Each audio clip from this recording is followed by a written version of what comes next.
Coming up on this episode of The Commercial Break. I think he needs to drink a lot of grapefruit juice.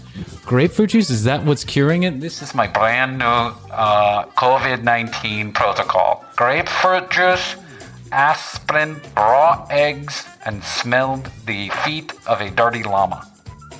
Wow, Henry. That sounds the kicker at the end. Literally.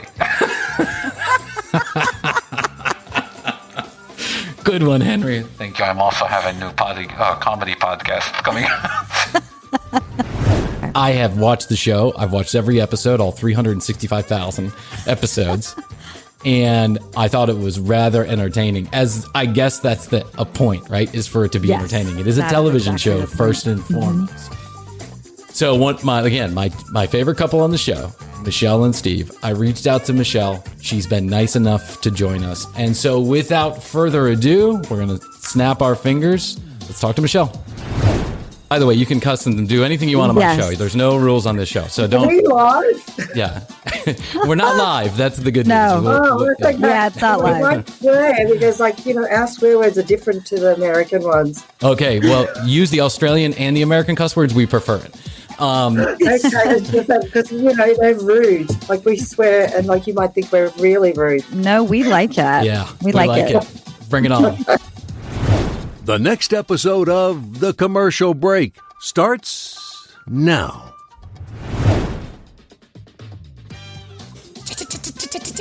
I was just here checking my news scroll to make sure that I didn't miss any important events that are happening today. We're recording this on Saturday night here in the United States.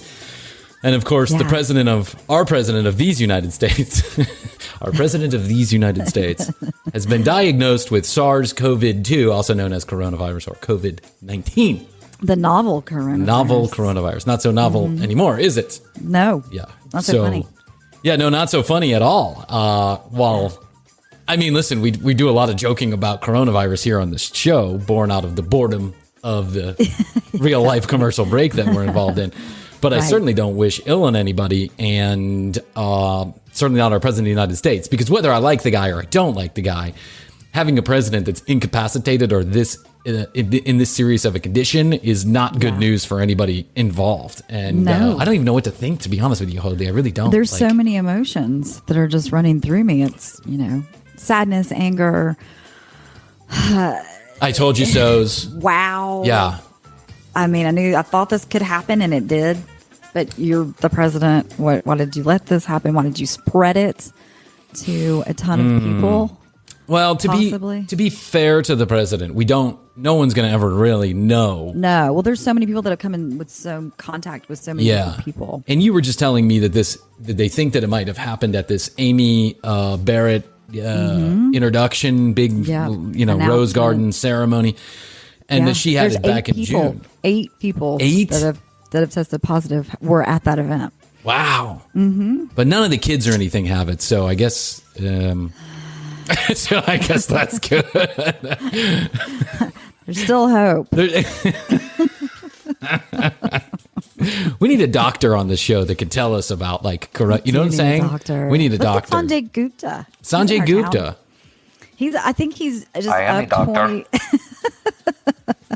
Oh, look, it's Henry from Podcast Universe. Henry. That is from yourhealth.com. Yourhealth.com? Well, it's actually yourhealth.wod. Yourhealth.wad? That's correct. It's a brand new extension for doctors only. Okay. And what do you make of all of this? It's a very serious condition. He's in a very bad shape, and I think he needs to drink a lot of grapefruit juice. Grapefruit juice? Is that what's curing it? This is my brand new COVID-19 protocol. Grapefruit juice, aspirin, raw eggs, and smelled the feet of a dirty llama. Wow, Henry. That sounds the kicker at the end. Literally. Good one, Henry. Thank you. I'm also having a new comedy podcast coming out called Henry Fonda's Comedy Podcast. Good for you, Henry. Thank you, Hoadley. I knew you'd like that. Okay, listen, if you need any doctoral advice, you just give me a call. I'm here for you and the president. Are you the president's doctor? No, but all the president's doctors come from my office. We all share the same office. Okay, well, I guess we're in good hands. Not particularly. But this is just like one of those things where you just 30 days before an election, now he's out for at least 15 days. So I wonder what happens next. Like, what's the next play? What happens here? Do they try and convince the American public that they need to push back the election, or it doesn't need to happen, or he wins because he got coronavirus? I'm not really sure. Anything could happen. Anything could happen. Apparently, they're not going to push the election back. But in this year and under Trump, who knows? Who knows? But I do want to make it clear. I do wish the president and his wife and anybody else that was affected a speedy recovery. Yeah, we're just hearing that now. Krissy is going to the hospital. This is Saturday night, so you're listening to this on Wednesday more than likely. Then we're not giving you particularly timely information, but we're just learning about it as we go. Yeah, we're absolutely floored. I was up working on the podcast at like 1 a.m, and when on Thursday night when it came out, when Hope Hicks was announced that she had COVID. Actually, she didn't announce it. A news reporter announced it.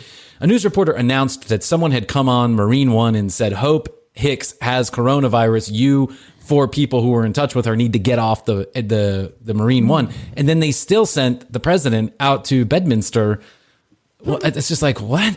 Why didn't he just stay home at that point? I don't know. Whatever. I mean, who am I to judge or guess or whatever? I have one word: ego. Yeah, it's too much. That's pretty much the whole thing. But here's another way to look at it, Hoadley. And it's the most protected man in the world. The most protected man on earth gets coronavirus. We can get coronavirus. But it depends on how much he let people protect him and how much he did to protect himself. And I don't think that was there. They're taking this I don't think he was protecting himself. He thought he was invincible. They're taking this apparently the one thing that they have is like this Abbott quick test that they have. Everybody takes this Abbott quick test. And I just read that the Abbott quick test is up to only 30%. Yeah, it's not. I know. I'm like, why were they giving him that? Created from the labs of Podcast Universe, the new Abbott Quick Test. Good job, buddy. That's right. We just put a bunch of bleach in it. Yep. Yeah. We hope it turns colors. That's right. 50-50 guess. That's not great odds, Henry. In my country, it's great odds. Which country is that? I don't want to say right now. When you have a 30% chance of getting it right. So as the night, really weird because I can go down and get a test here where we are, and you've gotten the same test from the same place that we're going to, and I just went and got tested last week, got my results back less than 24 hours later. So why aren't they doing that test? That's supposed to be the most reliable test, and that's the nose swab. Well, the Abbott quick test is a nasal swab. It's like you do the nasal swab and then it's like a quick solution they use. I think whatever. Here's the reality. He's got it. Anything. Yeah, he's got it. It didn't work. None of the fucking protocols worked. Yeah. He's not wearing a mask. No one's wearing a mask. They're all spreading it to each other. It's just I wish the president well, but big old COVID party. Yeah, big old COVID party. That's right. It's like a chickenpox party. Slumber party. Slumber party. Speaking of slumber party, let me tell you a story. Yes. Krissy Hoadley. Well, let's get to this first. Go to www.tcbpodcast.com. That's where you can listen to all the episodes. You can look at show notes, find out more information about what we're talking about in Krissy and I. You can also join the break room where you have exclusive access to the after show, which is about between a 15 and a 30-minute show that Krissy and I do after every podcast, and only the break room members get that. It's completely free. You don't owe us anything. I mean, if you want to give us something, you're more than welcome to, but we're not particularly charging. We're not going to charge the first 3 subscribers. We do take tips. Where we take tips, I have no idea. Send it to Podcast Universe. We need to have like a virtual G-string. Oh. Like our tip jar. Maybe can we have a real G-string as our tip jar? That's my next question. So go to tcbpodcast.com and you can join the break room. You can't miss it. It's right there. Just hit join break room and go to @thecommercialbreak on Instagram and Facebook. Join our social media. We're in the middle of doing giveaways like this cup and masks and all this other kind of really nice cloth masks stitched with the TCB logo and all kind of other stuff. And you have pop sockets too, right? We do. We have pop sockets. Yeah, we got a bunch of stuff. And also just to let everyone know, you can now watch the show on YouTube. That YouTube episode usually comes out sometime a couple hours after the actual audio episode, but by Wednesday morning when you wake up here in the United States, it will be available to you. And that's now available to everybody. However, the after show still only available video and audio to the break room. So go there. How's your money feeling? It's about to feel happier with a certificate from Happy Money's partner, Michigan State University Federal Credit Union. Elevate and increase your savings with 18-month terms and only a $500 minimum. And the happiest part? MSU FCU certificates yield 4.5% APY annual percentage yield. Now that's a happier side of money. Elevate your savings. Go to happymoney.com/MSUFCU. That's MSUFCU. Funds insured up to $250,000 by NCUA. The APY is accurate as of the 12/1/2023 dividend declaration date. Early withdrawal penalties do apply. Fees may reduce earnings on the account. Any monthly withdrawals or transfers reduce earnings. How's your money feeling? It's about to feel happier with a certificate from Happy Money's partner, Michigan State University Federal Credit Union. Elevate and increase your savings with 18-month terms and only a $500 minimum. And the happiest part? MSU FCU certificates yield 4.5% APY annual percentage yield. Now that's a happier side of money. Elevate your savings. Go to happymoney.com/MSUFCU. That's MSUFCU. Funds insured up to $250,000 by NCUA. The APY is accurate as of the 12/1/2023 dividend declaration date. Early withdrawal penalties do apply. Fees may reduce earnings on the account. Any monthly withdrawals or transfers reduce earnings. I love hosting New Year's Eve. Sorry. That said, it can get a little chaotic. Thankfully, I made sure the party was stocked with Drizzly, the go-to app for drink delivery. Drizzly lets you compare prices on a huge selection of beer, wine, and spirits, then get them delivered right to your door. Download the Drizzly app or go to drizzly.com. That's DRIZLY.com today. Must be 21 plus, not available in all locations. Let me tell you a little story. I have been talking about this, my bad reality television habits have now infested. You've got a bad habit. I do. Have now infested the commercial break. Yes. And they have. I know I've gotten you hooked, at least on one. Got me. You gave me something for free to start, and then next thing you know, I'm paying for it. That's how they get you. Yeah. They don't get you on the first one. They get you on the comeback. That's right. Just a little teener. They call it a teener. Just going to give you a little teener. Yeah, just finger try dip, this. Finger dip, try finger it. dip. Just try this. It's on me. Chili dip. I'll tell you a story a different time. Remind me to do the chili dip story because I think you'll find it entertaining. So there's a reality television show that has taken parts of the United States by storm. The show is called Married at First Sight Australia. Now there's been a Married at First Sight. The U.S. version has been around for about 9 seasons. And here's the premise of the show. 2 strangers get hooked up by experts. Experts take 2 single people and they look at a bunch of different criteria and they interview them and they say, it's okay. like expert matchmakers. Expert matchmakers. They ask you personality questions. They ask you what you're looking for. And they do the best they can to match you up. Clinical psychologists, yes. Marriage counselor types, like what we... At least that's the way they present themselves as experts in relationships as much as I guess someone is going to be an expert on a relationship. And out of hundreds and hundreds of people, they match these 2 people together. This show has been pretty popular here in the United States. And I think the experts do a rather good job.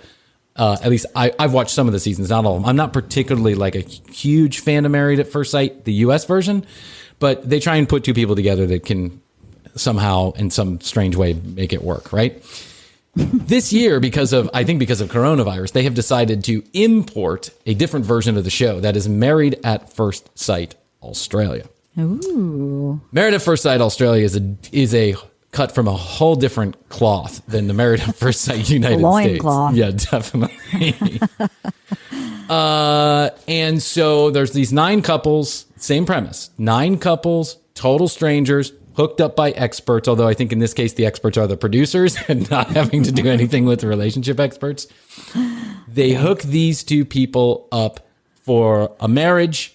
They then go on a short honeymoon, and then they're to live together in the same apartment together. Like they just move in together right away for, I'm guessing, about 2 or 3 months. We'll have an opportunity to find out more about this later on the show, as we're going to have our very first guest besides our friends, our very first guest besides our friends, who, not to say they're not celebrities in their own right. They're amazing. They're amazing. Like Jeff is well known, and Rachel certainly is. I told Jeff, I was like, we're having our first guest. And he said, I thought I was your first guest. Yeah, kind of. Well, but someone that it's from a show. Yeah, someone that they're on a show. Someone that we didn't already know. Right. And so we're going to have our opportunity to ask these questions of our very first guest, who is, in my opinion, one of the breakout stars of the particular reality show, Married at First Sight Australia. Mishel and her husband, Steve, will not, her television show husband, Steve, will not be with her. We'll get a chance to ask her questions for obvious reasons, because they hate each other. That's Mishel. That's right. To Spelled. all you podcast listeners. folks. Yeah. If you want to Google Mishel Married at First Sight Australia, it's Mishel.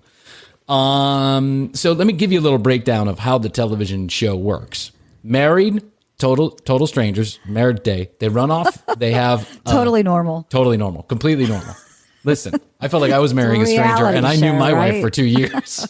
So I don't even know what it's like to marry someone you've known for no minutes and no seconds. No minutes. Yeah, no, you see them for the first time, hence the name. And in case you're wondering, they literally meet on the altar. Like, they don't meet each other beforehand. They literally walk up to the altar, and they meet each other right then and there. They exchange But they've been vows. matched by the quote unquote professionals. Experts, excuse me, Hoadley. Experts. Right. Yes. So then they get married. There's sometimes family members show up, family and friends. They have a big party afterwards. They have a nice reception afterwards. They're hustled off to some exotic location. Do people get to choose chicken or beef? I don't know. That's a great question. We should ask that question. I don't know. Or is it just what you get stuck with? Fish, vegetarian? Do you get to choose? And who's the DJ? And do they have a band? And like, did you get involved in that? Like, part of me wishes I had got Married at First Sight, because all that shit would have been taken care of for me right off the beginning. I wouldn't have to worry about a damn thing. Exactly. Shuffled off to a honeymoon where they spend a couple of days getting to know each other in the honeymoon bubble. Sometimes right then and there, you start to see cracks. You start to understand where it's going to go right and where it's going to go wrong. Who's going to be the interesting people this season and who's not, on both versions, on the US version and the Australian version. But the rubber really meets the road when they start living with each other. Yeah. Now, the difference between the two shows, in case you're wondering, is that I just think that the Australian version is much more slicked up. It's much more ready for prime time. And they're trying to get characters in the door that are going to make for interesting television. Not interesting marriages, interesting television. When they get in the same apartment as each other, they then every single week have a dinner where all the couples get together and have dinner, and they all talk shit about each other, and they all tell each other what's going on in their marriages. And then every single week they have to recommit to each other in a recommitment ceremony. So in the US version, they don't do this. It's just like, everyone kind of lives on their own, and they do their own thing, and they kind of interact with the other couples, but not much. So I'm saying all of this, I'm giving you a preface, because we're probably going to talk a little bit about some of the minutia of the show. And I wanted those who don't watch the show to understand what goes on. Dinner, recommitment ceremony, living together right after the marriage, honeymoon ceremony, literally married strangers. I'm sorry. Okay, keep going. There's nothing else to say. I mean, that was it. Okay. I have watched the show. I've watched every episode, all 365,000 episodes. And I thought it was rather entertaining, as I guess that's a point, right? Is for it to be entertaining. It is a television show first and foremost. So my favorite couple on the show, Mishel and Steve, I reached out to Mishel. She's been nice enough to join us. And so without further ado, we're going to snap our fingers. Let's talk to Mishel. Mishel, you look great. Hello, you look beautiful. Thank really you. do. Oh, you're so kind. It's so nice to meet you, like virtually. It's good to meet you. This is the only way that we're meeting people now. Yeah. Well, that's very true. It's very true. Oh, I don't know about you guys. Well, I'm not meeting anyone. Yeah, so did he get COVID? How did he get COVID? Right. Oh, That's no, the question. Do I laugh? Listen, he's got fucking COVID. By the way, you can cuss and do anything you want on my show. There's no rules on this show, so don't. Are we live? Yeah, we're not live. That's the good news. No. Yeah, it's not we live. won't swear because, our swear words are different to the American ones. Okay, well, use the Australian and the American cuss words. We prefer it. Okay, because they're rude. Like we swear, and you might think we're really rude. No, we like it. Yeah, we like it. Bring it on. So we think the president got coronavirus because he doesn't wear a fucking mask and he goes around. Oh gosh, why do you have to wear masks? Every day. I mean, listen, we do. We don't have to, but we do because that's how it spreads. We're the number one country in the world for coronavirus. I think he must just be immune. He thought all the bullshit was going to filter it. He totally thought he was immune. He definitely thought he was immune. It's really bad. I can't comment because I don't know if he's really that bad. He just seems like a bit of a joke. Yeah, no, he is. We fully think that. Okay. It's been a weird 4 years. But he's coming up again, isn't he? Because yes. Can he do it again? Yeah, well, there are people that will vote for him, but we're not. Okay. Is there any better options? Yeah, Joe Biden. He's a more liberal candidate, and there's about 30% of this country that will do whatever President Trump says. It's a cult here. He's reached cult status, and it's unbelievable. We always look at every other country that's ass backwards, like Venezuela or North Korea, and we go, that can't happen to us. We're America. But Australia's not. Is Australia that bad? Do you guys have like a dictator for a president? No. I actually no, we don't. Ours are probably just dumb. Well, that's politicians in general. Yeah, for sure. But maybe not as dumb as Trump. I just they're a little bit more, I don't know. It depends because we've got a constitution and they kind of rule, every state rules by themselves and then the whole body is kind of, I don't know. It's ours are too. Yeah. So our states have different laws to the whole country. Yep. Oh, okay. Same thing here. But the federal government, which is the government that the main head. Yeah, they're really in charge. So the states can kind of do whatever they want to do, but if it doesn't jive with what the federal government says, well, then they're not doing it, right? So we kind of have more pull. So Queensland, we're not on restrictions because as much as anyone else, so we can go out. We can actually go and have weddings or parties or do whatever because we're pretty COVID safe. Oh wow! That's great. The other states are in full lockdown where they're not allowed to leave their suburb. So it depends on the state, and our state has just chosen this, and we've got the lowest rate anyway. So let me ask you this while we're on the subject. So I think, most Americans probably know about as much about Australia as has been shown in pop culture. Crocodile Dundee and that guy who died chasing the alligators, right? And so that's just because Steve Irwin? He died for. Oh, okay, yeah. So Steve Irwin. Steve Irwin. He wasn't killed by an alligator, was he? He was killed by the stingray. Yeah. I thought, he didn't die from that, did he? Just I make shit up. We all know he tried to save the stingray. We think he's a hero, and we do. He was. We watched his show, right? We were Americans were all in on Steve Irwin when he was around. But I don't know much about, but we don't. What's so funny is watching the show, especially, is I see the similarities in our pop culture. Like you dress the same, you talk the same, you drink the same, you have fun in the same way. The culture is so similar, but we don't share much pop culture in general. Like we don't hear about Australia. I'm sure maybe you guys hear a little bit more about us because we have a loudmouth president. But do you guys, is coronavirus considered a serious thing there? Is it taken seriously, or is it just it's the flu and we're just going to have to get through it? Or does it depend on who you are? It depends on who you are there. We've got those little conspiracy theorists. And I don't know. Queensland is like a state that's very laid back. we're kind of, you know what, you want us to do this? Yeah, we'll agree. We'll follow the rules. And then you let us have this? Okay, yay. We're like farmers. We really are very simple folk, and we're very laid back. We're Victoria, the ones that have been really locked down, they're kind of up themselves, and they think that they own the country, and they never follow the rules. So there's always been a Victoria, New South Wales kind of thing where head-to-head competition. Yeah, so Victoria thinks that they're the classy state. Melbourne, they're very classy, and Sydney is like the popular trendy. And Brisbane, we're just like outback farmers. We're like so laid back. I love that. And you can see like Drew, he's from Queensland. Yeah, he's a cool guy. And Johnny, but he's just one of the dumb ones. Well, God bless his soul. God bless his soul. Yeah, he's just a dumb surfer, which is okay. We just need a few of those to make up the population. You know, Johnny had a good thing, but Johnny did come across as kind of a dumb surfer guy, right? And so he wasn't very smart. He was a himbo. What's a himbo? Oh, the male version of a bimbo. Oh, he was really I love that. A himbo. We're stealing that word. Stealing the word. Brian, you were a himbo for a little while. I was a hut, which is a male version of a slut. I was a mutt.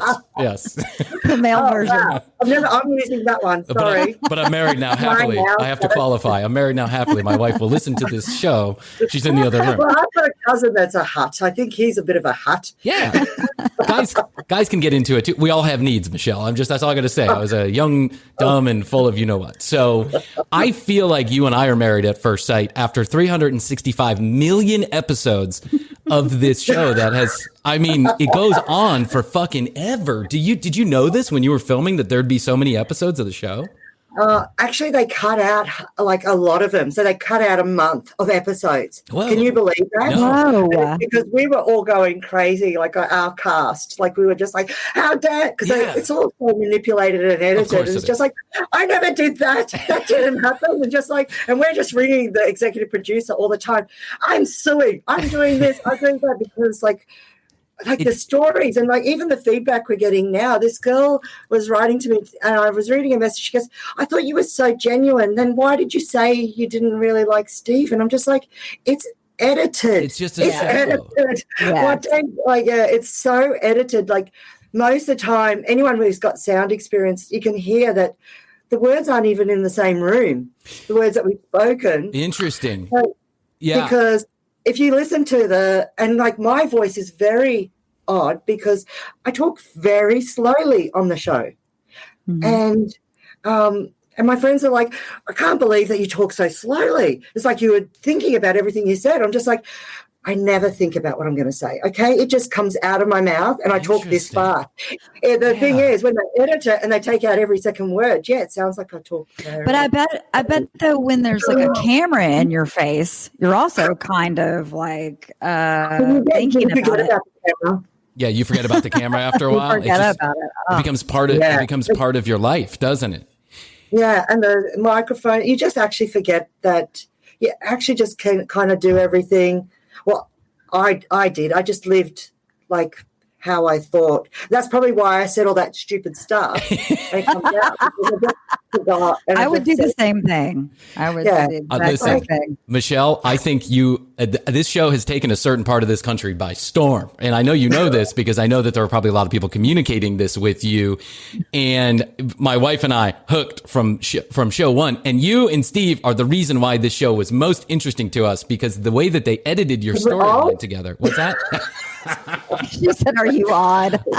Because we're old. No, because she's old. Oh no. Well, listen to this. I'm going to tell you a funny story real quick. So I asked Steve to come on the show. Also, you're the first person I reached out to, but then we reached out to a couple of other people, and I asked Steve to come on the show, and he's like, "Listen, mate, let me get back to you, and I'll let you know."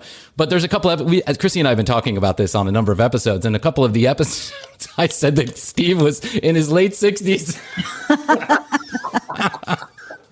And so I'm sure he's not coming on the show because he's probably like, this fucking buffoon. Let me ask you, let me get it out of the way. Do you think, I know that this storyline was edited. I've heard a lot of your the podcast and vodcast you've done off air. I've done my homework. I understand that it's just manipulated, but let's assume for a second that the storyline was real and Steve really wasn't sleeping with you for whatever reason. My wife and I had a theory, or I had the theory, and I'm just blaming my wife for it right now. I had the theory that Steve may have had performance anxiety. Like maybe, man of a certain age, maybe he was like, scared to get into bed with somebody.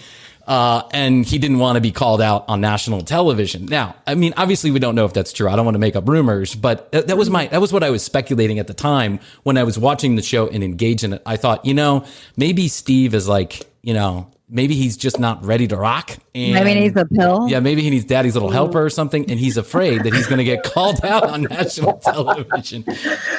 Yeah, well, I think that I never actually considered that would be a thing because I think it was quite early when you kind of realize whether you're going to gel with this person or not. Interesting. I think at the honeymoon, before you see most of the filming, we'd already decided, that this wasn't going to work.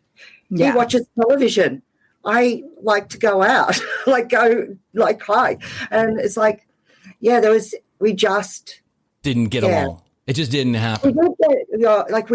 We got along with the show, and it's very difficult. What do you say? So I knew that I didn't want to kiss him. So if you don't want to kiss someone, you're not going to first step.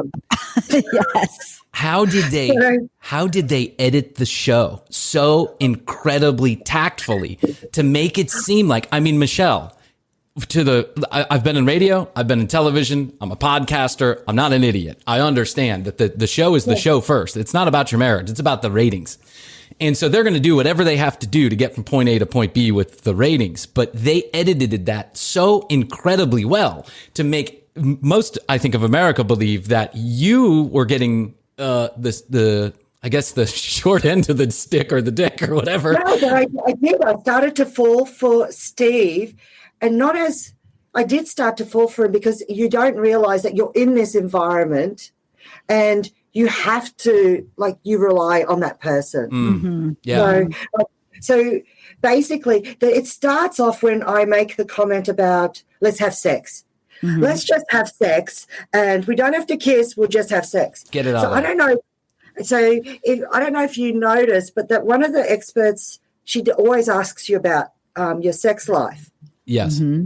And so we're on the couch, and you see me say, well, let's just have sex. Let's have sex, and we don't have to kiss. We'll just have sex. Interesting. And everyone's pissing themselves laughing. So I thought, this is freaking funny because I'm having and then all of a sudden it's like it became a serious thing. It became the whole show, I wanted to have sex with him. Mishel, it became the whole show for 10 episodes. I know. It's the whole. It's the only reason why anybody's watching is because they're like, is Steve going to bang Mishel? Is Mishel finally going to get what she needs? And all this stuff. And are they going to make it? And they edited it in a way where you're really pulling for Mishel. You're like, Mishel, they're gonna do it. They're gonna get together. They're gonna have intimacy. Things are gonna work. And then you realize that it's a hunk of bullshit. But I get what you're saying. I do have feelings for this person, but it's not like that I wanted to kiss him or have sex with him. This is when we came to stay at my place, and I just don't realize why the viewers don't realize. How have I got a 3-bedroom house and the only bed that's missing is my daughter's bed? So we've got a spare room where my son's bed is. My daughter hasn't got a bed, and I've got a bed. Now, why does my daughter not have a bed? Does no one ask themselves? It's I know that they're going to make him try to sleep in my room. The only way that I can get that my daughter sleeps in my bed with me and not, it's removing her bed. So I have my family remove her bed out of our house. There's not even a bed in her room. This poor 18-year-old girl, she's 19 now, has to say that she wants to sleep with her mum because she hasn't got a bed in her room. But a psychotic mum has taken it out of her. No one thinks, and everyone's like, yeah, I want to share the bed. I want to share. No, I don't want him to share my bed. Yeah. I got rid of my daughter's bed so that she has to sleep in my bed with me. Yeah, that's really interesting. So let's. Why didn't anyone pick it up? because they edit it so masterfully. And Endemol Shine, who is the production company. So I want to make sure that we're filling people in who may not have watched the show, because we have a rather large audience across the world, and some people, and especially in the UK, I think they're about to get this, aren't they? I think they started watching it. Okay. So yeah, it's like. I just want to make sure that so just to let you know, Steve and Mishel are married at first sight. We already kind of did a little pre-thing on a pre-show about how you guys go down the aisle. You are total strangers. But the producers make it out to seem as if Steve and Mishel are getting along, are firing on all cylinders except one. And that is intimacy, that they just can't get it together in the bedroom. And that's not because of Michelle's is unwanting or not trying. It's because Steve is unwilling or unable. And this becomes such a big deal in the show. Like there's like 10 episodes that are dedicated to this. Back up for just 1 second. You walk down the aisle. What are you thinking? Can we rewind that for a second? You walk down. Let's go to the wedding day. Let's even go back to that. I'm married. I've been married twice. Krissy, you're married. Yeah. Yes. Okay. You've been married, Mishel. Yes. It's hard as fucking enough when you know somebody. Like I knew my wife for 2 years, and the wedding day was tough as fucking enough. How difficult is this wedding day when you don't have any idea what's on the other side of this? It was hard, because I couldn't communicate with my family, and I couldn't get like a real gauge of what they thought, because my family's also very pleasant, so they didn't want to say anything. They're lovely on the show. They came across lovely. So, yeah. But we walk down the aisle and we do the vows, and you have to go back and do it again. Like you walk back out. I heard you say that. Repeat. What? So you have to do the vows twice? Yes. So they got multiple angles? Didn't you take out your hair and your makeup and you were like, I'm done. I'm not doing this. I was just like, I don't want to do this. I'm leaving. There's a serial killer truck driver. I'm going to kill. I would rather be dead. Yes. Little credit to Steve. He looked pretty dapper. I mean, he had the skinny pants on with his ankles showing. I was like, Steve looks pretty dapper. He had his ankles showing. I thought to myself, with the guy with the ankles showing, I'm like, I don't think this is gonna go well. His ankles are showing. But I think it was just different. I thought maybe the preacher, the guy that was doing it, was going to be my partner. I couldn't believe that. Yeah, I just didn't imagine him being. And I knew when I got a photo, and I actually took it to my doctor to get it aged, because I just couldn't believe he was 52. I just could not believe that this person was 52. And I'm just like, how old is this person? How old is it? And they're just like 65, 63. And I'm just like, he acted very old well. It wasn't just that and I don't think he had that hard a life. It's just that he was way older in his brain, the way that he was set in his ways, Mishel. He was set in his ways before he came on the television show. He had, I think, the only way that it was going to work out is if you fit exactly inside his box and did everything he wanted to do. And listen, there's lots of people out there like that. I know lots of people like that too. I have family members who are like that. If you don't fit in their world, it ain't happening. They're not willing to stretch outside their sphere of influence or sphere of comfort to get some kind of relationship going. And relationship is so much about compromise. And it's not that Steve didn't come across as nice at some point, but he just didn't seem like he was willing to at all compromise. And it was quite clear from the beginning that I understood what you guys were talking about when you were falling for each other. You were falling for each other in a way that two friends fall for each other. There's a honeymoon period. It's not like a honeymoon. It's like, I've never lived with anyone. I've only lived with my children and my parents. And so then this is the first time I've had a roommate. We had separate bedrooms, we had separate bathrooms. We just had a communal area where we would sit, where he could watch TV when I wasn't in the room. And he was watching a lot of TV. He was watching a lot of TV. He had his own TV in his own room as well, because I don't like TV. So, so we had our own little areas, and then he would go to breakfast every day by himself, and I would just sometimes I'd come down and the paps would say to me, are you just making a special appearance? And I'm just like, why? And they're just like, because you don't come down with Steve. And I'm just like, No, he wants to go to breakfast by himself. Let him fucking Let him fucking go. Yeah. Like, really? You were married to the guy in this whole experiment / experience that sounds like it was so incredibly stressful. And he didn't want to go to fucking, you didn't, I mean, he wanted to go to breakfast by himself? Yeah, he did. Like, he would often go with Johnny or Seb or the boys. Oh, okay. And not that he was allowed to, but like, yeah, he just didn't want me there. How did you? It's okay. Like, but that's what I couldn't register. Like, well, if you don't, like, why can't we just leave? Why can't we just go? Yeah. I just want to go home. Well, let me ask you.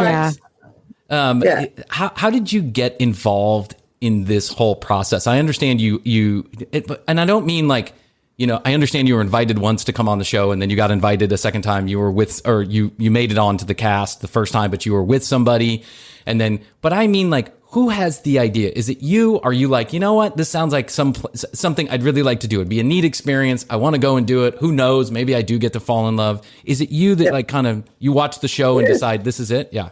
Yeah, I decided initially. I decided that I wanted to, because I thought, well, arranged marriages work. Yeah, like, they do. People fall in love, and in our culture, like my Macedonian culture, people do it. So why couldn't it work? And I was really convinced that they were actually doing it. They told me they were doing it. I was convinced. Why would it not work? I have dated nearly every man and their dog in Queensland. Not their dogs, like their man and the sister. Anyway, so then there was no one left. So I just thought, what take a chance. Take a chance. Yeah. Take a chance. Why not? So you get cast on this show. Is it pretty like? So I think I want to point out to the audience, it's pretty clear from the beginning that the producers are going to drive this one way or the other. This is not about letting you the normal fall in people. love. Yes, it is. Yeah. People that watch TV, yes, it's very clear. It's very clear. So did they tell you, like, I mean, when you get cast on the show, are they like, get prepared for 3 months away from your children, away from your family? You're not going to have any access. You're going to have to be locked down with this person. Or is it more nebulous than that? Are they just like, you're going to get married, then we're going to send you off on a honeymoon and you guys are going to live together and don't worry about it. Everything will be fine. No, it's like, come, we found the most perfect person you're going to be matched with. Oh, what a bunch of horseshit. You'll be able to go to the gym because the gym's in the center, like where you're going to be staying. There's a pool. We'll get you your egg boiler because I don't know how to boil eggs. And they'll give you celery juice. Yay. All right. Everything. It's I've got a celery beautiful, juice. It's all-inclusive a vacation. And you're going to meet the man of your dreams. And I'm just like, okay, well, what have I got to lose? Like, what do I really have to lose? I'm very likable. Like, yes. I've got nothing to lose. You are very likable. Right.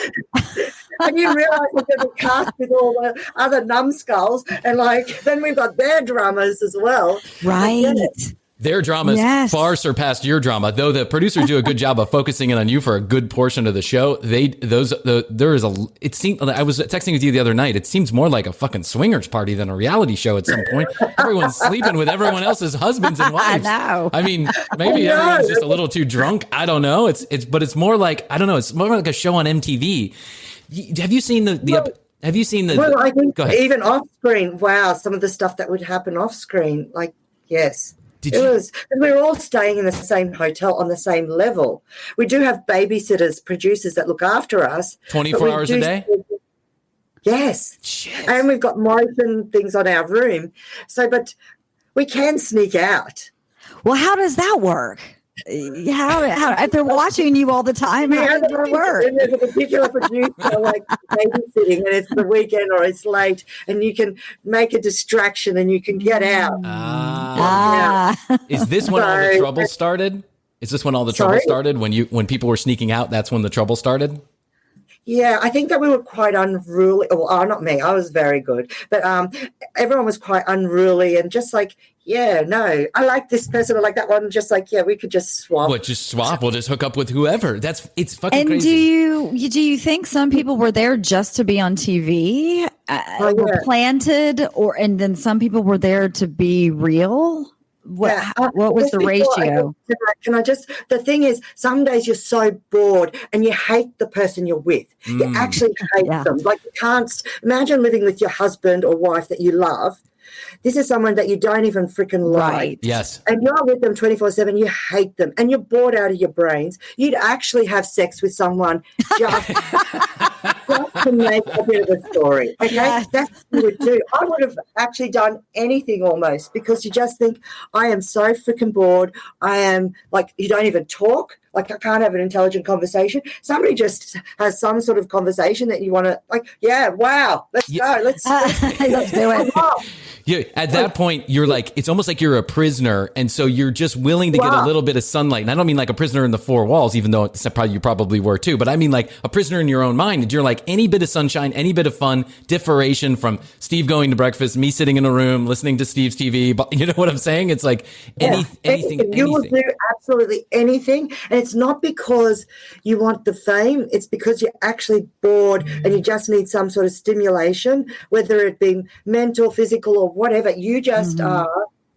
And the activities they plan that they're going to film are so freaking boring that you just think, and this is what we're doing? Yeah. And I think that's what they did for me and Steve. It's like, oh, well, now you're going to do this food challenge. And just like, are you freaking joking? Like, I want to jump off the top of the building and you want me to do like a food tasting thing? Yeah, I was shoving up your butt. So sorry. That's why people probably did get to that point. You get so bored. But sorry, I didn't. Answers and some Chrissy's... people do actually just want the drama and they want to be on TV. They want to. Yeah. Oh, I think most of the people did. Maybe even I did, but I don't think I did. I just wanted to meet my one. And I just wanted him to see me. Yeah. And I thought I was going to meet him down the aisle. And if I didn't meet him down the aisle, I thought he was going to be there at the wedding. That's what I thought. I was like so romantically like. What did you think walking down the aisle? I think you've said before, here's a truck driver. I was like, I had my son with me, and he's absolutely adorable. But he's a cute kid. Yeah, and I just feel bad. Like, he's still not recovered from the wedding. Yeah, he's feeling a lot of stress around this, huh?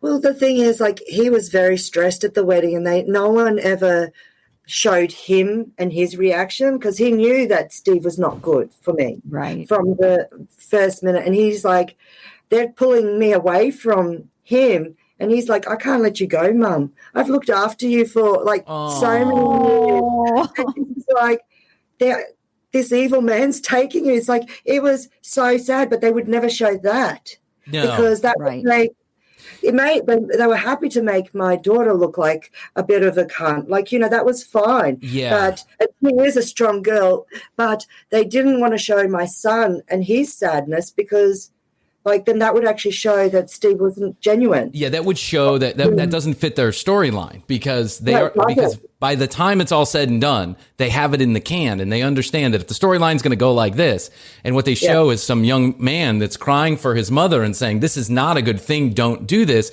it doesn't fit the storyline that Mishel loves Steve and Steve doesn't want to sleep with Mishel, right? It doesn't fit that storyline, which they so, again, craftfully edited in an amazing way. When you when you get you pull my son outside with me with my sister, and it's like,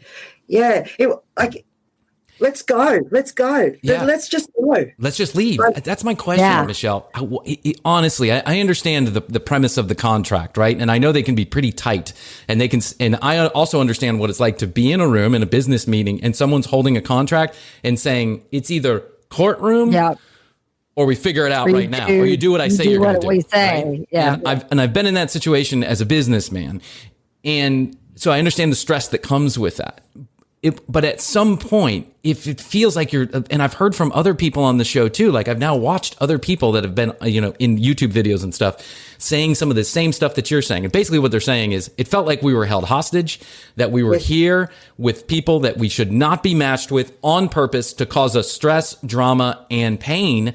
And then they want to film it. And when it's not exciting enough, they want to get us in a room and tell us that we're never going to get on TV if we don't start making it exciting. Yes, or they tell you that Australia will hate you, and they will throw you in that light, and it's like, which is terrible. Like the stress that they put me under with Steve. Like when Steve was we were having a huge fight. It's all on camera, and we're having the biggest argument. And he's screaming and swearing at me, and then he starts like going, like he's very angry in his room. And I have the executive producer saying to me, you know what? You look like the biggest cunt not going into that room to console that man. I'm just like, are you freaking joking? I'm a victim of DV, a survivor of DV. Right. I'm not going into a room where a man's going off his head, swearing at me, calling me every freaking name, and then to get my nose broken. No. Fuck I'm not that. Yeah. Fuck and that. like, oh, Australia's going to hate you. They're going to say that you're like this mean bitch. You're letting him cry. It's heartbreaking. That's and I'm just awful. like, are you joking? And I'm feeling like, are you crazy? Like, I'm not going in there. I don't care. So I gave him some chocolate. I'm just like, how dare they try to make me? Here's a piece of chocolate. Because I'm just open the door, like I really am, because we live and we learn. And you know, when an angry man is like that, I don't know Steve, so I don't know if he is going to punch me in the face. Right. He would not, but I don't know him that well. So there's no way I'm actually going to open the door and say, oh, here I am, break my face. Like, you know. No way. At the end of the day, you're fucking strangers. At the end of the day, you're strangers. Here's the biggest difference between the television show on the U.S. Have you seen the U.S. version of the television, of the Married at First Sight? I watched this gorgeous couple on Instagram, and I'm just like, I'm in love with them. Who? Which one? Oh, the boy with the long hair and. They're so okay. And just in case for people who may Spoiler alert. Spoiler alert. Yeah, I know who you're talking about. They're lovely. They're a bunch of hippies that live down in New Orleans, and they're just lovely. Yes. Oh, they are hippie-ish. Yes, and I'm just like, oh God, I love them. It's my favorite couple on the Married at First Sight US, but the Married at First Sight US, or MAFS, is so tame compared to the Australian version because they actually and they really love each other. Yes, they actually fucking love each other. They put people. I know. How's your money feeling? It's about to feel happier with a certificate from Happy Money's partner, Michigan State University Federal Credit Union. Elevate and increase your savings with 18-month terms and only a $500 minimum. And the happiest part? MSU FCU certificates yield 4.5% APY annual percentage yield. Now that's a happier side of money. Elevate your savings. Go to happymoney.com/MSUFCU. That's MSUFCU. Funds insured up to $250,000 by NCUA. The APY is accurate as of the 12/1/2023 dividend declaration date. Early withdrawal penalties do apply. Fees may reduce earnings on the account. Any monthly withdrawals or transfers reduce earnings.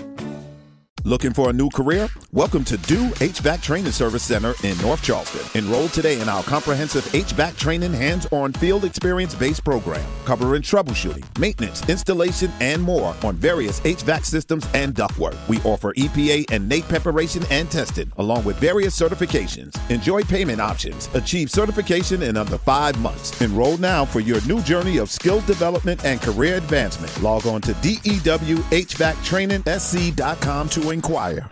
How's your money feeling? It's about to feel happier with a certificate from Happy Money's partner, Michigan State University Federal Credit Union.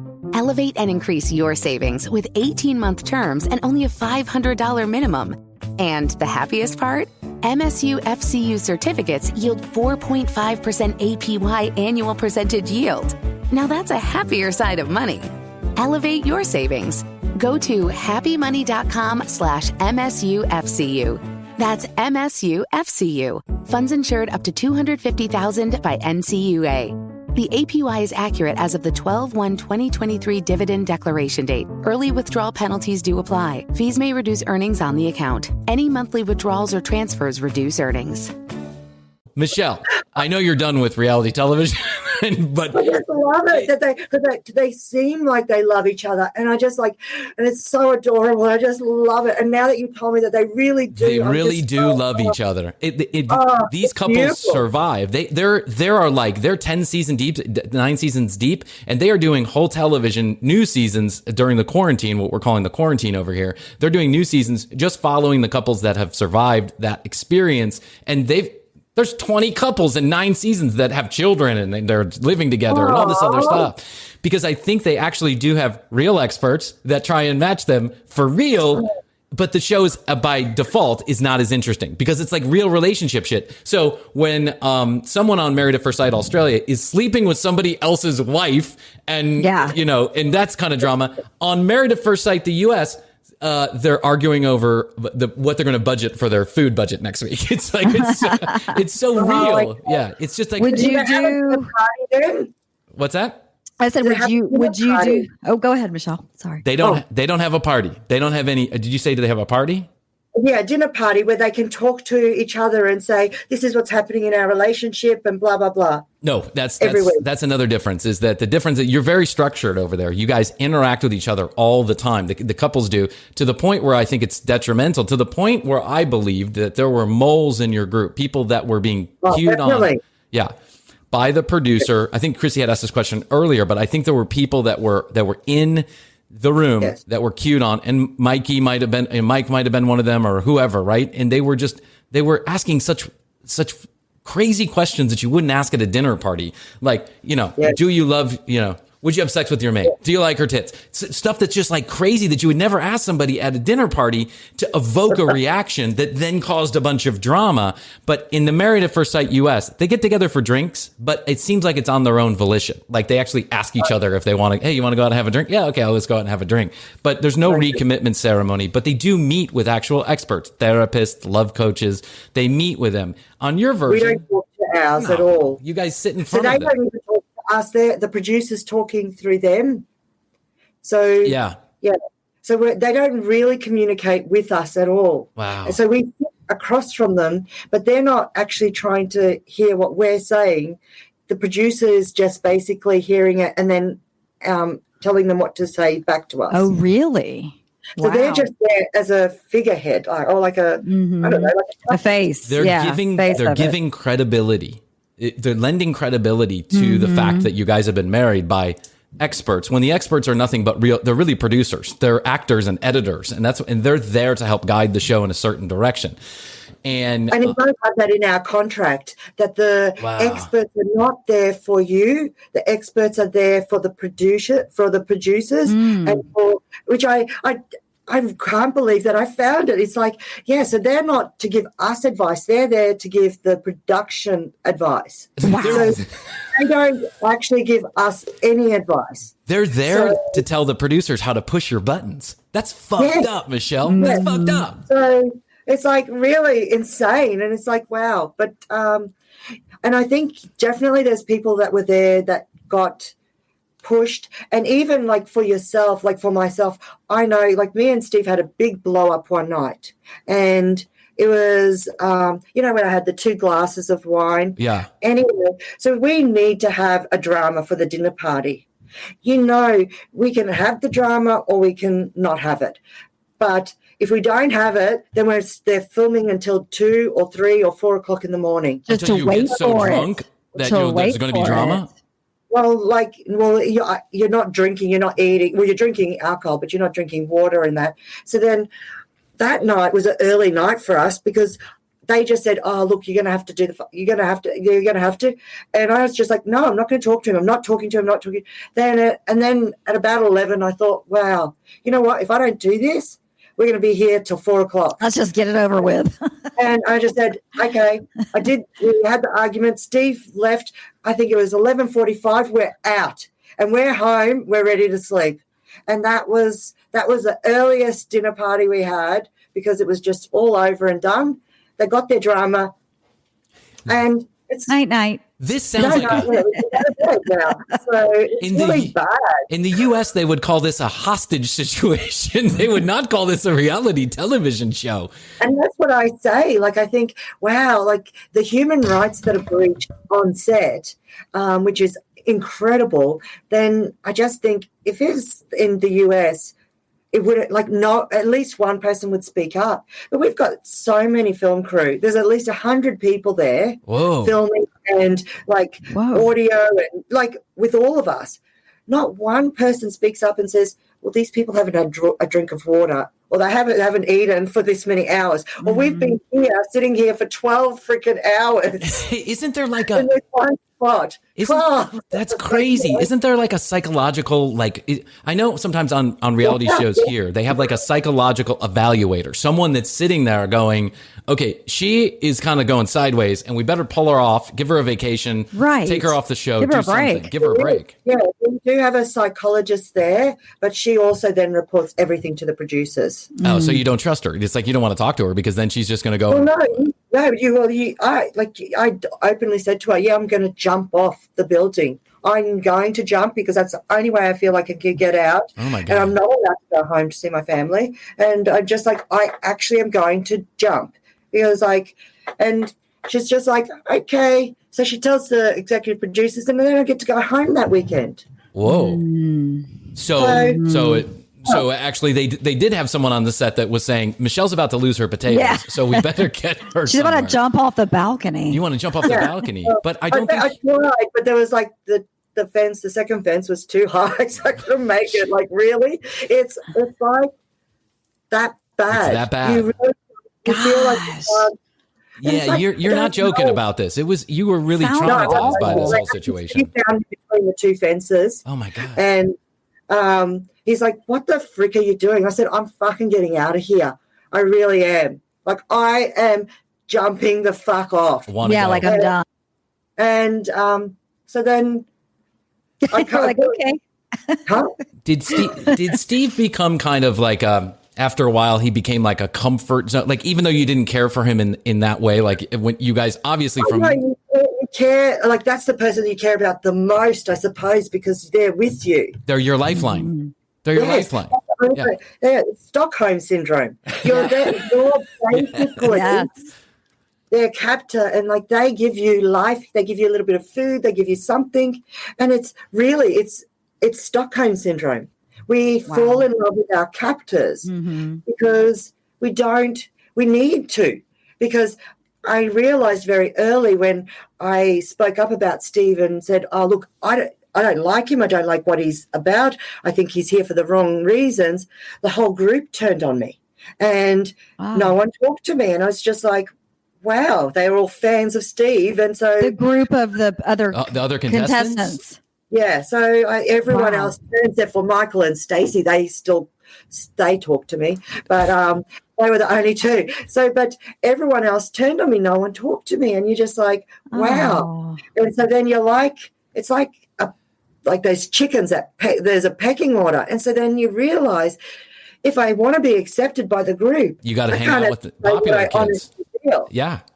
And every time I try to say something honestly, and then you just say, like I was trying to say, oh, it's the betrayal or this. And they're just like, yeah, Steve's good. Nah, you're not valid. What you're saying is not valid. And you're just like, okay, I give up. Because I know I'm a prisoner here. Yeah. I know that this is the only person that can help me. Here's the interesting. I just made a connection in my head, Mishel.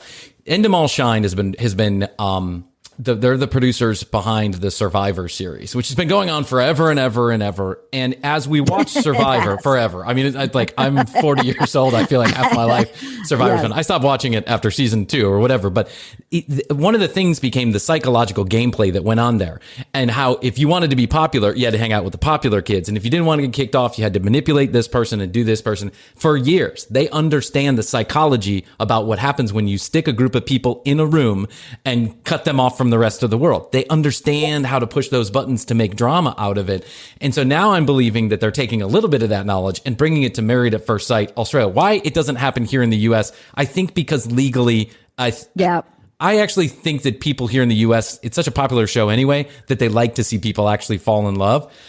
Yeah. But how does this still go on in Australia? Is it not clear to everyone watching? Is this an incredibly popular show in Australia? I think it is, but I think it really is. But in America, you actually understand your human rights and all of your rights. Correct. In Australia, we don't. Our human rights bill in Queensland, like in our state, was released earlier this year. Wow. Whoa. Our human rights bill. It's like, what? 2020. You've been a country for like 1,000 years. So how could we actually say that's against my human rights? Because most of us don't even know what our rights are. We don't know what rights we have against anything. So, like, we're just not educated like that to know, wow, this what they're doing is wrong. We could see, like, if this was prisoners and prisoners weren't getting food or water, we'd say, well, that's against their rights. Of course. They're human. We would see that, but they can't see it as other people, and we can't see it as ourselves. Because I think most people see it like Krissy and I, not that we see it this way, but like we think other people see it like going into the show, which is it's a big fucking vacation. You're on television. You're going to be famous. You're going to get some deal out of it. You're going to make money. But the truth is you don't make any money. And it's the producers who make the money. They don't pay you, do they? They pay you like a stipend a day? They pay $150 a day. How do you survive on that? Yeah, we're in the middle of Sydney. So we're in the middle. It's like the most, so expensive. Yeah. To get your hair done, like $150. Like to get it styled or blow waved or whatever. You had to pay for your own hair? Yeah, we do our own hair, our own makeup. So that's like $100 to get your makeup, your own clothes. Like I know that I'm in debt something like 40,000, 48,000 or something. Casey said she's in debt like 20 and she was only there for like a short amount of time. Holy shit. Just go into debt because you have to wear a new outfit. Yeah, you have to. Yeah, because they won't allow you wear the same outfit. So and then it's just like you don't actually realize the enormity of like all of that until afterwards, and you just think, now I can't not. Everyone's got makeup on. I've got to wear makeup. I've got to get my hair done. Like I can't just go. You're on television. You in front of everybody in Australia. You want to look good. How can they not? How can they not spring for a crew? Yeah, I totally thought I had no idea because I totally thought on all these shows they at least had a hair and makeup person, but there's no. Wow. No, and if you look like a scrubber, they're going to even love it even more. They'll just like show you as the when you look really bad. It does show you as it's like a walk of shame every day. So I think that it's just that is insane to me, Mishel. I didn't even think of the monetary that I was losing with all the, and then plus you thought you were going to find your true love. Of course, you want to look good. You want to spring for the clothes and the hair and the makeup. But I'm in. 3 years before, so when you got off the television show, you obviously, I think, were pretty psychologically stressed, right? And I've seen you in some of these videos where you're talking in some other shows that you've done, and you just sound like this was a horrible experience. And you're not the only one, by the way. So you're not like the crazy individual who just came off the show and decided to gripe about it, because there are other people who were there shorter amounts of time than you were, who are also saying the same thing about this television show. And I think, I'm not sure every person that listens to the commercial break, besides the information that I give them when we're talking about this, know about Married at First Sight. And my hope with you coming on was, first of all, you're a totally incredibly cool person. Like, I think that even comes across on the screen. Of course, yes. You do. Yeah, we're big fans. Big fans. It comes across on the screen, and just the small communication we've had before the interview, it's really come across too. But my hope in doing the interview was to enlighten folks that these type of television shows, while they may be entertaining to you, there's like real people on the other side of the camera that may be suffering at your expense, and you're one of those people that suffered at that expense.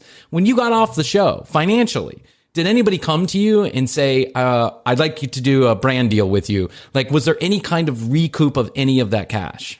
Yeah, so then I signed up with a PR company, because they tell you when you leave, these are some PR companies. So you sign with a PR company. I don't know why, because I have nothing to promote. So I have no brand, I have no product. I didn't want to become an influencer or anything like that. I wasn't even meant to get followers. Like all these young girls, they didn't get as many followers. I ended up with a crazy amount of followers. A lot of people follow you on because you come across as authentic. You're real. You're real. Yeah. But I think I wasn't meant to get all these followers, and it's like, well, what do I do now? I don't actually I don't know what to do. So I signed a couple contracts. Yeah. But then I just thought, wow, I signed a couple with some weight loss people, and then I just thought, but that doesn't work. And so I advertised one day. The next day I said, this doesn't freaking work. Bullshit. Yeah. And so you know what happens then? They don't like that. No, they don't. So just like, and so the thing is, when I advertise something, it's because I genuinely like it. And most of the things I'm not even paid for. Like HelloFresh, I did get paid for that. I love HelloFresh, by the way. Well, I've used it in the past, and we love it. They gave me free food as well. They gave me free food for that promotion. So that was great. Yeah. You know, That's awesome. So I'm very open with what I do get. But, I think that, no, the other stuff, if I don't believe it, then the next day I will say to you, this is not good. No, I don't believe it. Good and for so you. Thank you. Thank you. Product if it's a shit product. Well, you're like you are the exception and not the rule, because there's lots of Instagram followers, not saying all of them, but a lot of them, they will pitch you shit in a bag and call it makeup if they can make $1 off of it. And I applaud you for that. I mean, listen, what you do with it is you just continue to cultivate who Mishel is. You just be authentic, and then something will come. I mean, I don't need to tell you what to do, right? You do what you're smart enough. You're educated. You're an educated woman. But I mean, listen, we would die for 150. It's like 175,000 Instagram followers. And I think the reason why you're one of the more popular ones is because it just really shines through the television show. Do you feel like people are getting the message that you're out there? Like you're telling people, hey, listen, this show is not what you think it is. People are really suffering on the back end of this. Do you think people are getting the message, like Australians in general? No, I think that like some people do. They just want to watch the show.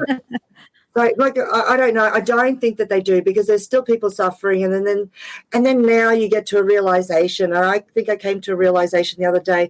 Well, yeah, they treated us pretty shit, but I've been treated shit in my life, so yeah, I can deal with it. Yeah, yeah. I can accommodate for the way that they treated me, because they didn't even know me. Where people that have known me have treated me badly. So, which is like almost like a defeat statement. So, you know what? Yeah, I can't hold them totally accountable for everything that I suffered, because, I have been treated worse. Yeah, but would you do it again? Would you do it again, or would you do it on another show? Would you do it in the U.S.? No, you're like done. Well, I don't believe that the US is going to do it properly anymore now that they've seen this. I would definitely move to the US if if I fell in love, I'd move anywhere, just anywhere, because I just want to meet my one. Yeah. You remind me a lot of Chrissy Hoadley. Is my co-host, and we've been friends for longer than I care to tell the audience. And I know what that friendship kind of love is, that what I'm sure you were feeling for Steve at some point, which is, this is someone who's really got my back, and I know that in your situation, it was forced, right? It was just the only thing you had. So you may not have chosen him in real life, but I understand that. And your personality sometimes on the show reminded me of Chrissy Hoadley. And I think that's why I felt so much like so endeared to your character now that I know it's on the show. But you're going to, like, that's what you care for and that's what you want, I think you're going to find somebody. Have you been dating after the show, or is it just like too much? No, I haven't dated. No one's picked up the phone and called you? No one said like, hey, no strangers on Instagram, no Facebook messages? Slide into the DMs? Yeah, no one slid into your DM? On Instagram, but like, they say lots of strange things. So like, I can only imagine. I think it's not maybe the platform to find someone like in my DMs, because I don't want a fan. I want somebody who wants me. Right. I think that if the U.S. producers could get a hold of you, and this is, I'm saying this, I'm kind of egging it on. If the U.S. producers could get a hold of you, I think that they honestly try and match people based on the criteria that makes sense, because so many of those couples, at least in the short term, they work out, and then there's lots that have worked out in the long term. Lots have children. Some of them have children together, and they're living a wonderful life. I think that would be a runaway hit if Mishel from Married at First Sight Australia came to the U.S. to get married at first sight in the U.S. So just keep that in mind. And I don't know if End of All Shine. Would he be a really nice person? Of course he would. Yes. There's a couple jerks. There's a couple jerk offs on the show, right? Through the years, there have been a couple jerk. There's always one in the group. There has to be one person who's there with malintent. They put on a super good show for everybody, and then the second that they get behind the closed doors, they're total shitheads. But that's just life in general. We've all, I mean, listen, you've experienced some real trauma in your life, but I've certainly been involved with some relationships where it all seemed like shit and shine at first, and then it went to fucking hell in a handbasket 2 days later. And Me too. Yeah, and I stuck with it. I felt like I was in a reality show. I stuck with it also way You're longer. like, where are than the I should have. cameras? Yeah, the but cameras. you know, I think that I think that I wish you had done this in the United States, because I think it would have ended up grand for you. Let me ask you a couple more questions.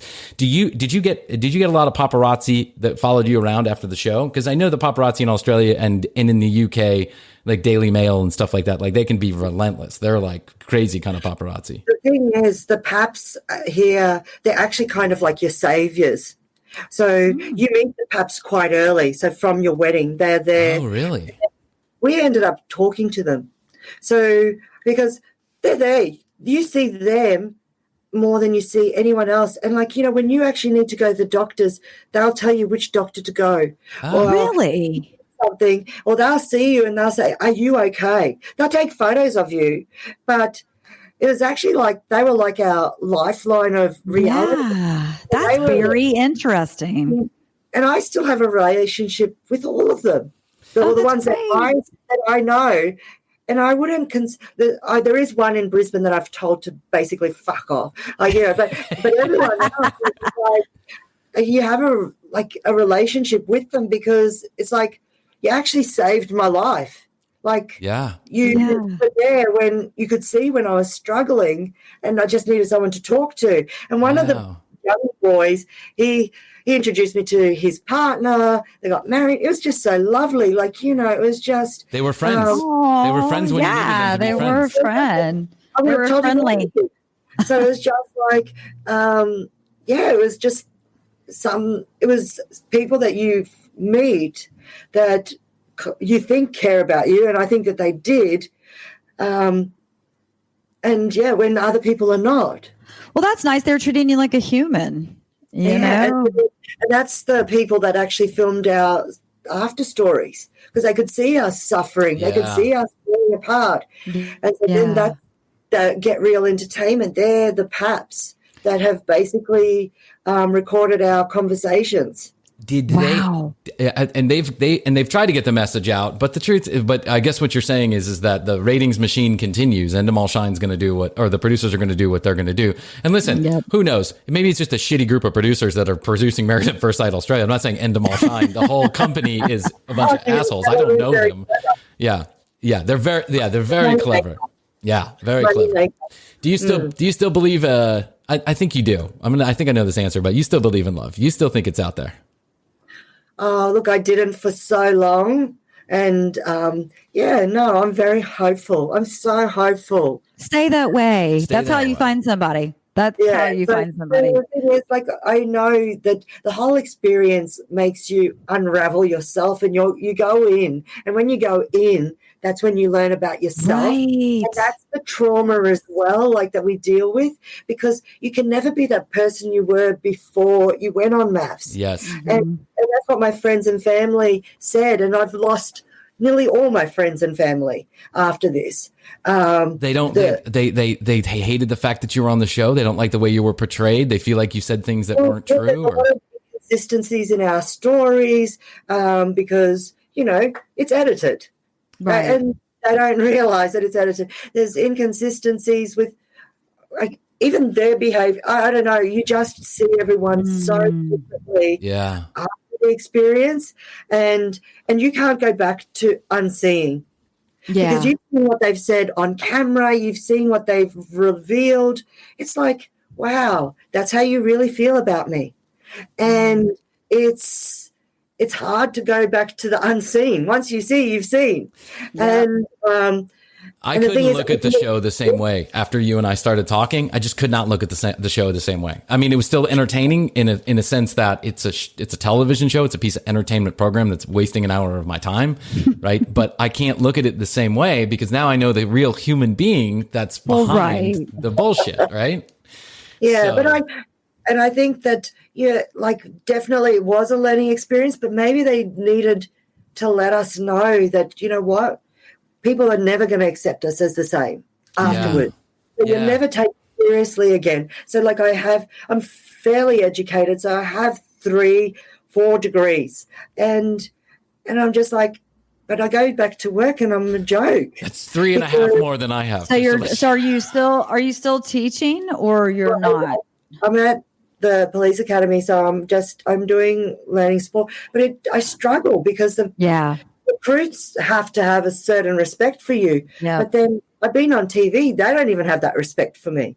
Like there's not like even with like we have that kind of hierarchy in police or military kind of paramilitary. I lost it because I'm a joke. Wow. Because they see you as just this girl who was on the reality television show, and they don't take the time to get to know you as a person, and they don't take the time. So you're saying that some of your family and friends also feel that way too? They're like, you know what? I heard. I hate that for you, Mishel. No, it's okay, but I think everyone wants me to be the old Mishel. So they're just like, they see 2 Michels, and I only see one, and I can't be that old. I can only be me, who I am, and the only thing that's never changing is that we're always ever changing. Like, and the reality is that every experience you go through, you're going to pick. It's like you're sailing along, right? You go into port, you have an experience, you get on the ship. You're not the same person as when you left the ship. It's just the way that it is. And that happens in life, no matter whether you're a reality television star or not. It's just the way that life is. And so I hope that some of your friends and family understand that this is the way that life is. And I need the support more. People love you for who you are and for who you're not in those experiences. And I hope that, I don't know if to listen to this, but I hope that they'll understand that life changes sometimes. You change, people change. And because of those experiences, we need you more than ever. We don't need you to head out the door. We need you to get closer, right? You had a transformation, But I think that also you probably I think I've pushed people away as well because I realized our relationships are not healthy. Mm-hmm. And it's probably something that I needed to realize years ago. Yeah. And good. Yeah. Toxic out. Out with the toxic. I think that, it takes the whole, I was only going to embarrass myself in front of Australia, but then it takes the whole world to actually love me and love the things that I do that members of my family would never accept. And I just think, wow. So my family and friends think I'm a jerk or like I'm an idiot because I act like that.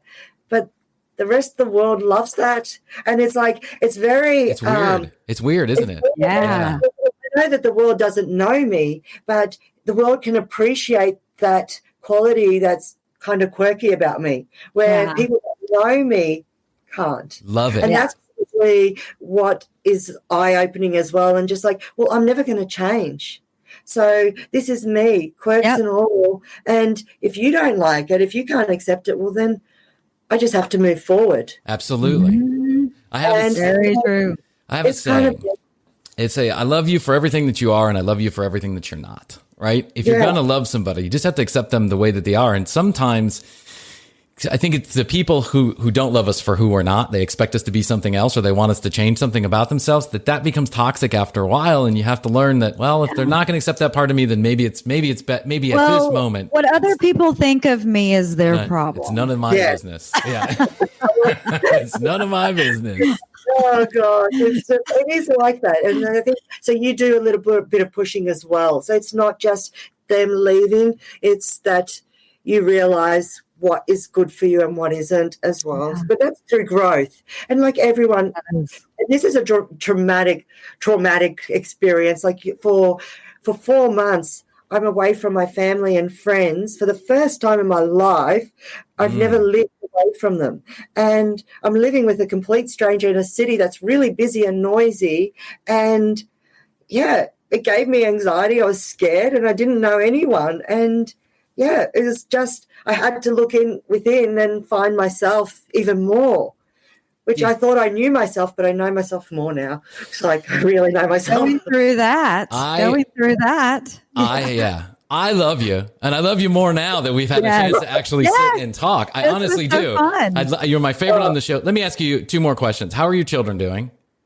They're amazing. They're so wonderful. I know that everyone says that, but my children are amazing. Like, if I didn't have Eva, my daughter, lovely woman, I just don't think I would be here. She is so clever. She sees what I don't see. Yeah. She's wise beyond her years. And that came through on the television show too, that she's wise beyond her years. And she cares about me, but she's also big enough to say to me, "You're being a fucking idiot as well." That's what you need. And I need that. But whereas my son he reminds me of me. He's got the kindest heart, and he'll just give you that cuddle, and he just he loves you. He loves me, just doesn't matter what. Oh, you're really dumb. You did something stupid. I love you still, Mom. He is a mama's boy. He just loves you. I mean, yeah, a mama's boy in a good way. I don't mean that in a bad way. Yeah, Some people take that.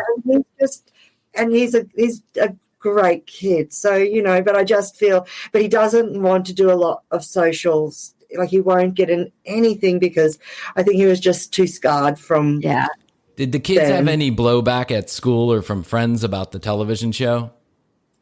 Because they both finished their adults. But yeah, they did. Eva got trolled quite a bit, especially for being a cow at the wedding and not minding her own business. And that's what I think, wow.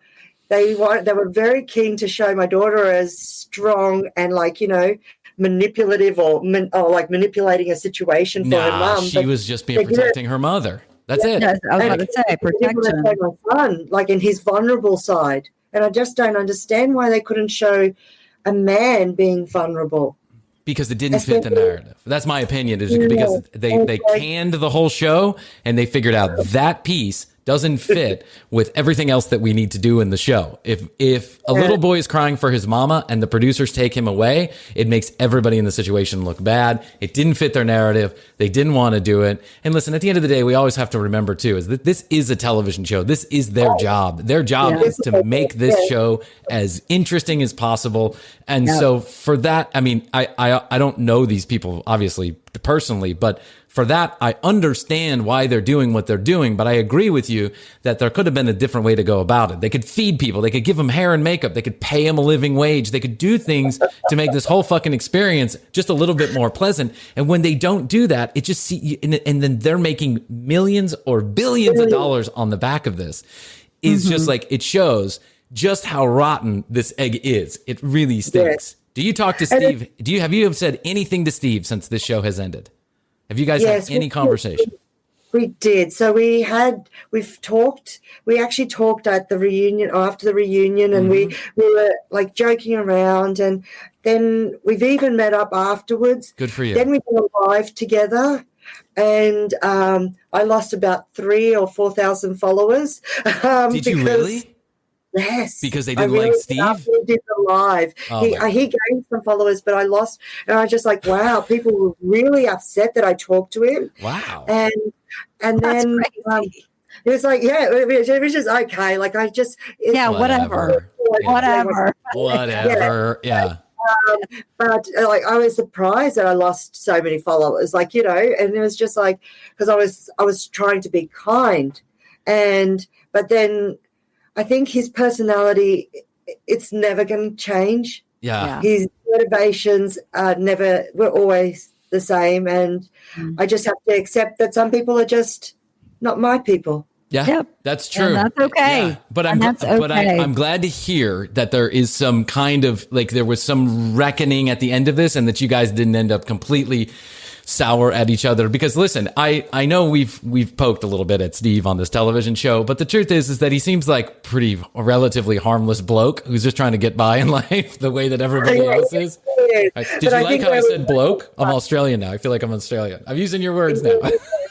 What does crikey mean? That's probably where we both came unstuck. Yeah, I heard all about that. I would love, Mishel, so I'm going to be respectful of your time. I would love if you would it be okay if maybe in a month or so, if you're around and we can touch base, or we can just stay in touch and maybe you can come back? I'm you on WhatsApp. That's it, Brian. We're over. I thought we were falling in love. My wife the other night was mic drop. Mic drop. No, I love it. Like, I have a few followers from the US, and I just absolutely love them. And I know that, like, when they're awake and when they're not, and it's just like I kind of feel like I know them or they're my friends. It's like, but we're not. My just wife, like, you have to listen to this. So the other night, Mishel, so I'm watching the reunion special, Married at First Sight, and I am texting with Mishel on WhatsApp. It's a rather surreal experience, I just have to say, is that I've got someone on my 90-inch screen TV, and I'm texting them while we're doing this. And my wife looks over and she's like, who are you texting? It's like 11 o'clock at night. And I'm watching a replay of the show. My wife's like, who are you texting? I'm like, Mishel from Married at First Sight. She's like, no way. And I'm like, oh, yeah. And she's like, so jealous. Yeah. She loves you, too.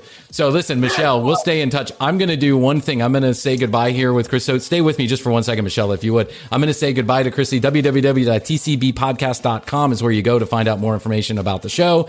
And join us at The Commercial Break on Instagram. Remember to join the break room for the after show. Mishel, do you have your Instagram? Can you tell us what that is? My Instagram is Mishel_Meshes. Mishel_message. We'll put it in the show notes. Do you have anything to plug? Are you still with HelloFresh? No. I'm What about your lipstick? What about your lipstick? What about your lipstick? What about your lipstick? That you were doing? I'm with New Skin with Iron Yeah, Zealand. New Skin. Okay. Yes. Yeah. And he's amazing. He's such an adorable guy. So I grew up watching him. I mean, I love him. I only saw him in Sharknado, but I know he was in 90210. 90210, yeah. But he's just adorable. He's awesome. He is a cute guy. I like him too. You like him too, Yeah. Brian? All right, I Krissy. really have nothing to plug about from, Okay. I'm looking for the... Stick with us, Mishel. Krissy and I will see you on the after show. Until next time, bye. Bye. How's your money feeling? It's about to feel happier with a certificate from Happy Money's partner, Michigan State University Federal Credit Union. Elevate and increase your savings with 18-month terms and only a $500 minimum. And the happiest part? MSU FCU certificates yield 4.5% APY annual percentage yield. Now that's a happier side of money. Elevate your savings.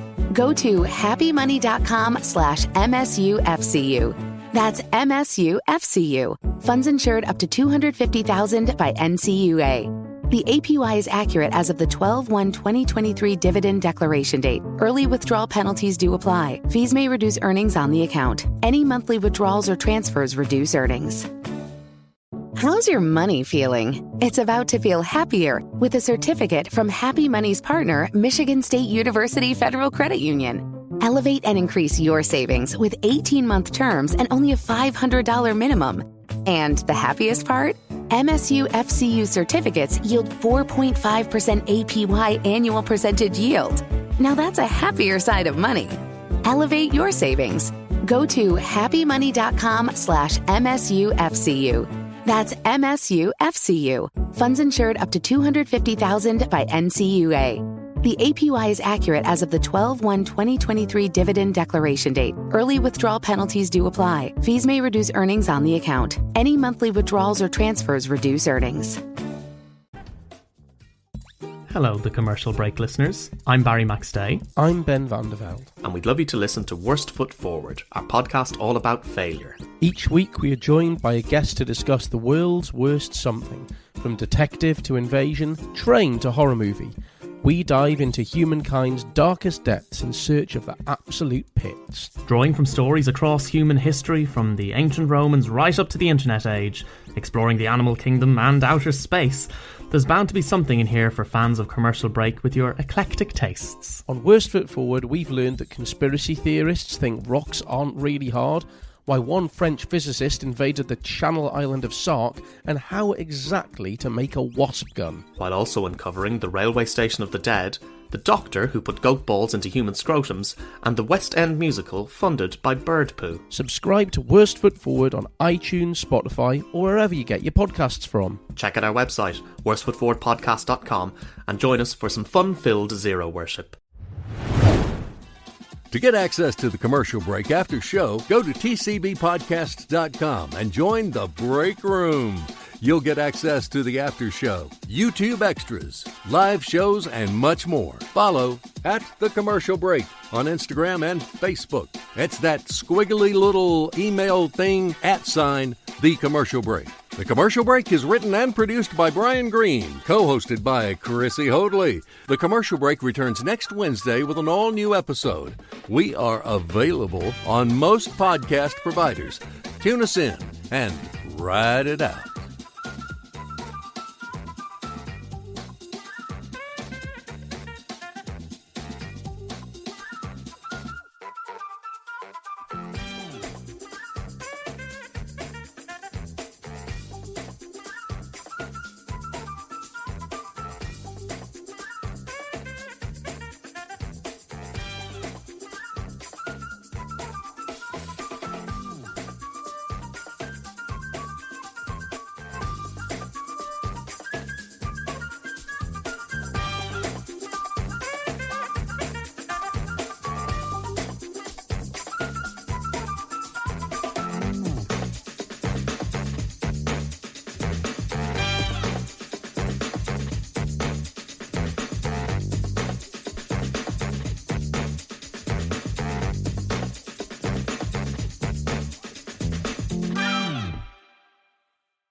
How's your money feeling? It's about to feel happier with a certificate from Happy Money's partner, Michigan State University Federal Credit Union.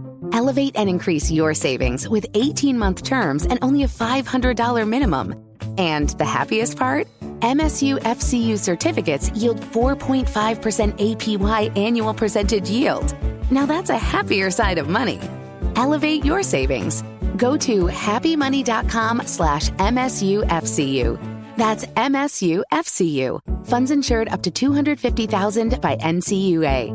The APY is accurate as of the 12/1/2023 dividend declaration date. Early withdrawal penalties do apply. Fees may reduce earnings on the account. Any monthly withdrawals or transfers reduce earnings. How's your money feeling? It's about to feel happier with a certificate from Happy Money's partner, Michigan State University Federal Credit Union. Elevate and increase your savings with 18-month terms and only a $500 minimum. And the happiest part? MSU FCU certificates yield 4.5% APY annual percentage yield. Now that's a happier side of money. Elevate your savings. Go to happymoney.com/MSUFCU. That's MSUFCU. Funds insured up to $250,000 by NCUA. The APY is accurate as of the 12/1/2023 dividend declaration date. Early withdrawal penalties do apply. Fees may reduce earnings on the account. Any monthly withdrawals or transfers reduce earnings.